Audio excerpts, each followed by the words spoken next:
Well, boys and girls, it's a bonus episode of Riding with Killer.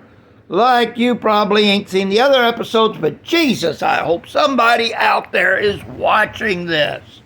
Really, truly, do your best. Try to find them. I'm trying to entertain you people here. I'm trying to learn GoPro. I'm honestly trying to learn this where it pops up on feeds. And I honestly have no damn clue as to what the hell I'm doing. Had a big long drive yesterday, had to work, make some money. Why? Because motorcycle fixing and a motorcycle habit is expensive. And it is. And there's always new toys to buy and new stuff to buy. And this is where dealers and bike companies and stuff rope you in. And I will tell you honestly and earnestly, I have fallen into that trap. And I'm probably still in that trap. It's like they said in The Godfather, I was out and they drug me back in. But I try not to be. And part of that is just going your own way. And Harley Davidson is definitely trying to go their own way this season. I've seen it. I'm still trying to wrap my head around their decision. I think there's a couple of trains of thought here. We can't all go back to where we started, like the Kinks said, back where we started. No, I won't sing, I promise. Here we go round again. But the Harley is going off on a new thing. Harley has decided after years of watching KTM and BMW and Triumph and Kawasaki and Honda and everybody else having an adventure bike, an ADV. Every motorcycle is an adventure bike. Come on with it. You get on a bike, every trip's an adventure. Just going to the grocery store is a dang adventure if you're on a motorcycle. Trust me, go Christmas shopping on a bike and watch everybody stare weird at you while you're trying to figure out how you're getting the Lego set and everything else strapped to your bike. That's an adventure.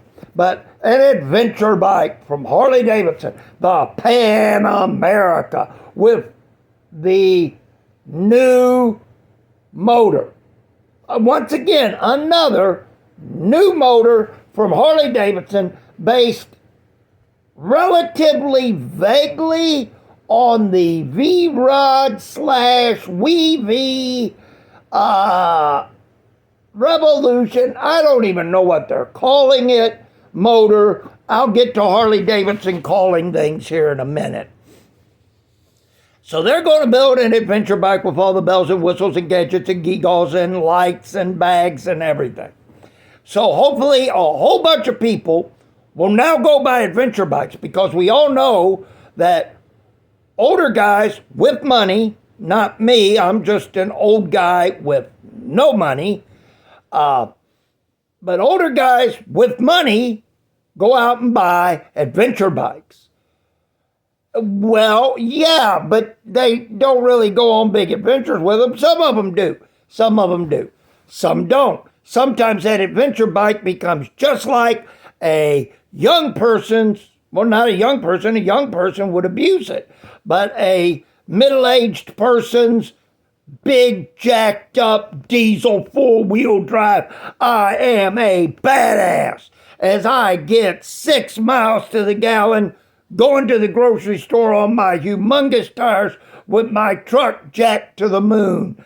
God, they have sold so many parts to people in my demographic when we were younger and everything to do that, to pick up trucks that never, hardly ever got drove off-road.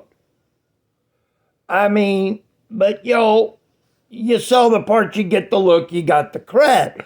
BMW, KTM, Triumph have been doing it for years. We'll sell you the bike. We'll sell you the parts. You put all the stuff on it, and now you've got the cred. And if you want to go off-road, you can do this. Now, Harley-Davidson's going to do this. Here's the problem.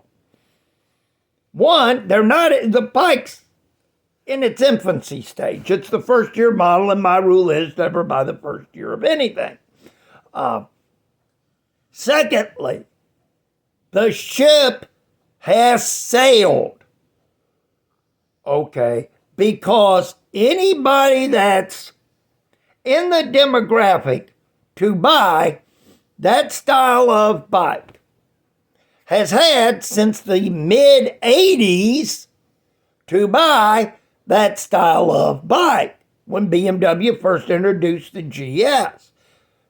Hell, Yamaha introduced the adventure bike in the 60s, early 70s with the DT250, the 250 Enduro. Honda had it with the XL 250 and 350, the Enduro. Honda still makes the best one of the best. Well, one of the three best, in my opinion. If you're really going to go off-road on something like this, lightweight, fairly nimble, and dead simple and reliable. So you got the Suzuki DS650, the Honda XLR 650, and the Kawasaki KLR. There you go. That's all you need. A big single-cylinder motor, one spark plug, one carburetor or fuel injector, whatever, and 4 little valves or 2, and there you go. Under 500 pounds, and you can still put your bags and stuff on it if you want. It will do okay on the highway. Pardon me, I'm going to take a bite of sandwich here. I got to go to the doctor here in a minute. No, nothing drastic. Killer goes to the doctor because Killer has a heart condition that goes back 40 plus years, and every 6 months I get checked out. Hold on. Tea. So, okay, buddy update. Buddy. We went for a truck ride and got the pre-doctor visit blood draw this morning, so, because I'm on blood thinner. So if you're ever riding with Killer and he crashes and starts bleeding, stop the bleeding. No, really. Now, so Harley's going to build this big adventure bike with a new motor. Harley's been coming out with new motors now ever since they come out with that first V-Rod. More cubic inches, new motor. More cubic inches, new motor. All right, here's the dang deal, Harley-Davidson. One, you're late to the party, and your bike ain't going to be the best one at the party. You're going to get dates because, woo, everybody wants to go with her. But these girls over here are better and they put out. So you kind of got to figure, the Harley-Davidson Pan America is going to be this. She's going to be like the girl you would take on the date, spend all your money on the date, and get a kiss on the cheek. All right. The old Honda XL 650, XR 650L is like, your best girlfriend girl that you take out on the date that ain't, that ain't the hottest girl in school, but dang, she's really good at all the naughty stuff that the boys talk about. And you're lucky enough to be friends with her. So you take her out, and you get lucky, you take the new girl out, and you get the kiss on the cheek. But you were seen with her, so that's all that matters. I wish Harley-Davidson luck. I do. I don't want to see him fail, but I honestly think they'd be better off. And yes, I am going to say this. I think they would be better off in trying to figure out a way to make the live wire cheaper and better and pimp the hell out of it, because boys and girls, as much as I hate to say this, and I may be ahead on the gravy train, I may be behind on it, but I honestly think electric vehicles are going to be the way to go, especially since who's in office is who's in office. And I think there's going to be a big push for electric vehicles. And as far as the Harley-Davidson motor thing goes, now this motor that they're putting in the Pan America will find its way into the Sportster. That's pretty damn much a given. Here's why. The old air-cooled motors, their days are numbered. They're already not going to sell the Sportster in Europe next year. Well, this year, 2021, because it won't meet the EU qualities. You can still get them in England, but you're not going to be able to get them in France, where the girls don't wear underpants, or Yugoslavia or somewhere. You're not going to be able to get them there.